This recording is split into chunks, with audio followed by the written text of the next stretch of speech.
après avoir étudié le chapitre 1 relatif à la société en nom collectif, on va passer maintenant au chapitre 2 relatif à la société en commandite simple.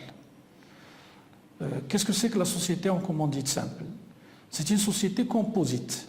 Elle est constituée d'associés commandités et d'associés commanditaires. Les associés commandités ont le statut des associés en nom collectif, c'est-à-dire qu'ils sont indéfiniment et solidairement responsables du passif social. Tandis que les associés commanditaires, ils ne répondent des dettes sociales qu'à concurrence du montant de leur apport. Pour ce qui est des caractéristiques de la société en commandite simple, les dispositions relatives aux sociétés en nom collectif sont appliquées aux sociétés en commandite simple sous réserve des règles prévues spécialement pour cette dernière. Désignation.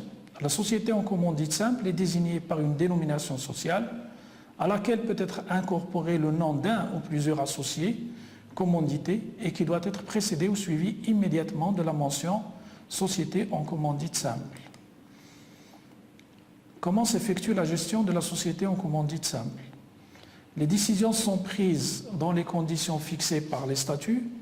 L'associé commanditaire ne peut faire aucun acte de gestion engageant la société vis-à-vis des tiers, même en vertu d'une procuration. En cas de contravention à la prohibition prévue par l'alinéa précédent, l'associé commanditaire est tenu solidairement avec les associés commandités des dettes engagements de la société qui résultent des actes prohibés.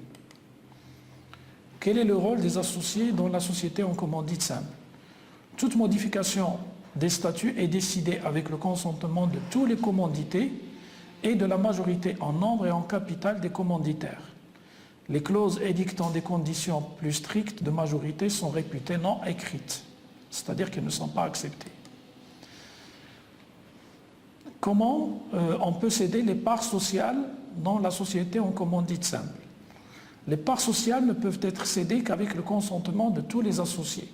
Toutefois, les statuts peuvent stipuler que les parts des associés commanditaires sont librement cessibles entre associés, que les parts des associés commanditaires peuvent être cédées à des tiers étrangers à la société avec le consentement, bien entendu, de tous les commandités et de la majorité en nombre et en capital des commanditaires.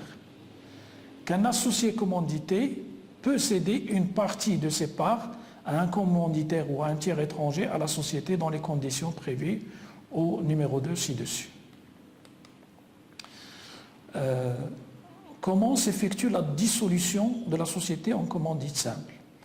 La société continue malgré le décès d'un commanditaire.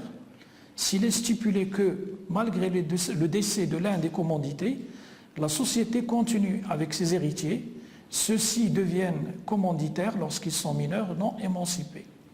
Si l'associé décédé était le seul commandité, et si ses héritiers sont tous mineurs non émancipés, il doit être procédé à son remplacement par un nouvel associé commandité ou à la transformation de la société dans le délai d'1 an à compter du décès.